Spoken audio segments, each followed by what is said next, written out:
Good afternoon. My name is Sam Lambert. I'm the founder of Ochco Arms. Imagine with me, if you will, you're in your home. It's the middle of the night.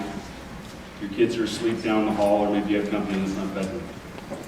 You're awakened to the sound of a home invader in your hallway. You have a shotgun, and you have a problem. You've heard things like it's a shotgun you can't miss. The guy at the sporting goods store told you to fire this down the hall, you're going to be picking a shot out of both walls. Both of these are inaccurate and misleading statements. This is a common misconception that can lead to a false sense of security, or worse yet, hesitation in the face of an adversary who may be standing between you and something or someone you don't want to shoot. Law enforcement faces a similar problem every day. I asked a sheriff's deputy how he felt about a shotgun before showing him our concept. His answer: I'm responsible for every projectile I send downrange. When I fire a shotgun loaded with standard anti-personnel rounds, I'm sending 9 .32 caliber pellets downrange in a pattern. This unknown pattern size creates a liability that I cannot accept. So with the exception of beanbags and other non-lethal rounds, shotguns are only good for opening doors. You see, no one will argue that a shotgun is an incredibly powerful and versatile weapon. Shotguns have more knockdown power, a larger kill zone within range, and less long-range liability than most other weapons platforms available.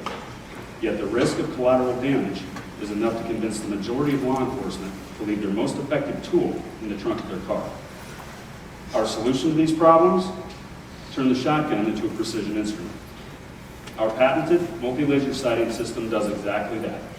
With the use of a plurality of angled lasers set to expand at the same rate as your shot pattern, we project a pattern that illustrates your effective impact zone or hot zone. If it's not in the zone, it's not effective.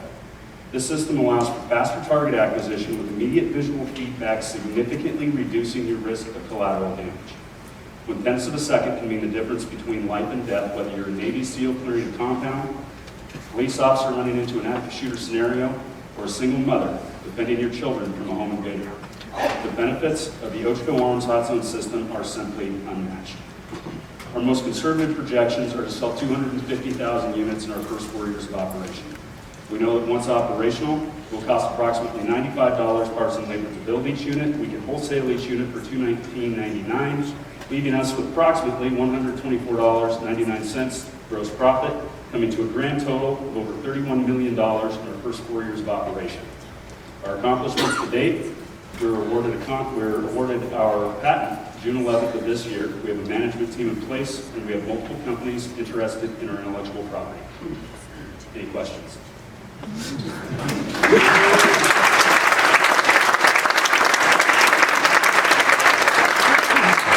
Great, thanks, Sam. And this is not a market that I'm not that familiar with, but I'll assume that you have the patent and it works and it's effective. So I'm trying to think now, okay, how do you really bring this to market, and which market do you want to target first? You said that. That was a great question. So what are the expectations from the market? How do they need to see the you? 250,000 units represent 1/3 of 1% of the civilian shotgun market in the United States. Okay, there are over 900,000 police officers in this country. Virtually every cop car on the road has a shotgun in the trunk. For instance, here in Bend, they're only allowed to use them for opening doors and beanbags because of the risk of collateral damage.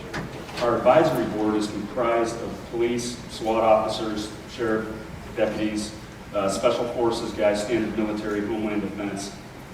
They love this. Now, the concept, when it started out, didn't look like it looks now. Before we talked to all those guys, it looked like what they refer to as a Christmas tree. Now, it looks like this. Okay, so you've got that right there. You see the side wall there, it expands. Back wall, right there. You guys up top, you can see it on the back wall right there. You don't need the duck. So that's what it looks like. When it started out, there were an additional 8 lasers around the outside, painting a bigger perimeter. It was going to be used a little differently. We listened to the people who are going to be using it, and this is what they want. And what do they need to see from you? So when you talk to, say civilian police, for them to put in a purchase order, what do they need to see you in terms of, do you need to integrate with a shotgun maker? Do you have to No. In fact, we have 2 different parallel paths that we're exploring. Okay? One is licensing our intellectual property to someone who is already in the marketplace, who already has open avenues with the military, with police, who has distribution channels set up everywhere.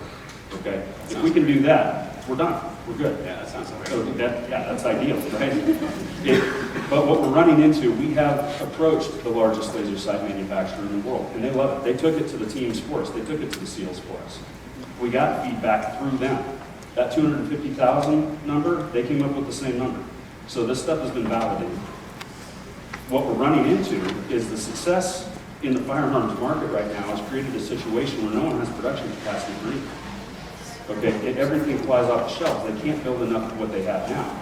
The largest manufacturer in the world is currently doubling their production capacity, and they're still going to be behind. So that problem we're running into is nobody has the capacity to tap. So the other road we're traveling down right now is one through the military, and there are military grants that will fund, if we're accepted, and we're making headway on it. That's happening next week. We're having a conversation about that. If we get accepted into that, they will fund our research and development using their engineers and give us a PO for launch.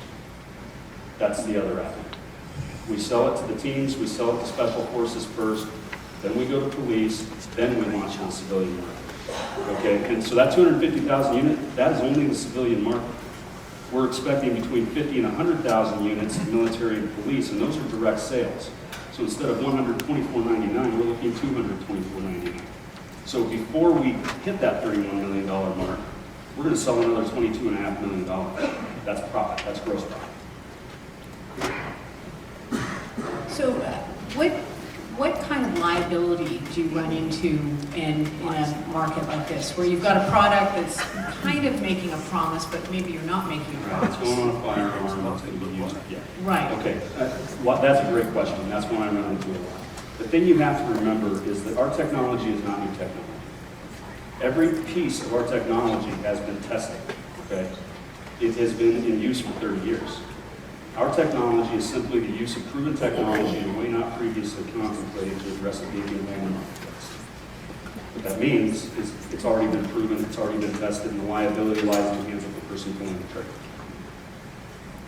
I just going to comment from an investor perspective, being able to license it initially to get feedback and learn from that process, or getting government grants for the military to do further development is attractive. Just trying to create and manufacture and distribute a market brand and all that is so expensive. To lever other people's resources, that's right, is very wise. Yeah, so it's my 2 cents.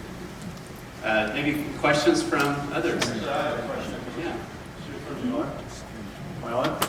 So my question is, a little bit of direct, having done this, I was on a team here for 7 years in Portland.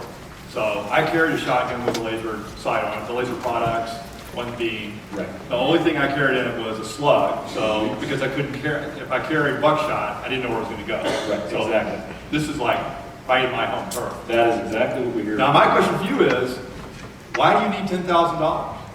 To pay for our international patent and travel expenses to go see SOCOM. Okay, that's a good answer.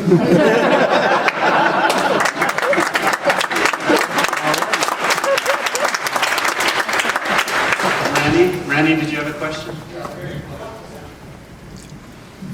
What is the spread shot difference between different shells? So how do you count for that spread? Right. So the idea with this is that you are using the right kind of ammunition for what you're doing. Okay. The ammunition you're going to use if you go duck hunting is not the same ammunition you should be using to defend your home or clear a room. This is designed for use with double op buck. Okay. That spreads at 2 inches, approximately 2 inches every 10 feet. Okay.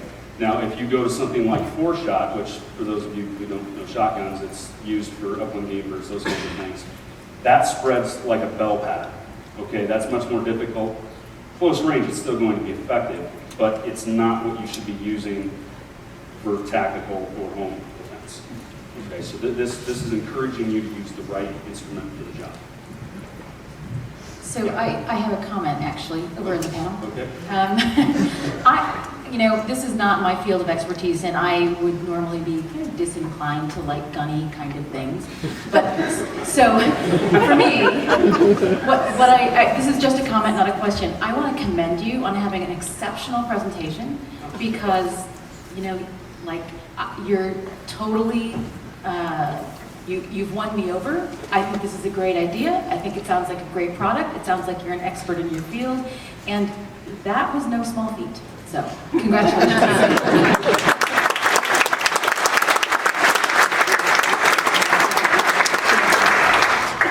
One last quick question. Have you looked into an IR solution for use with night vision? Absolutely, and the military version will be IR.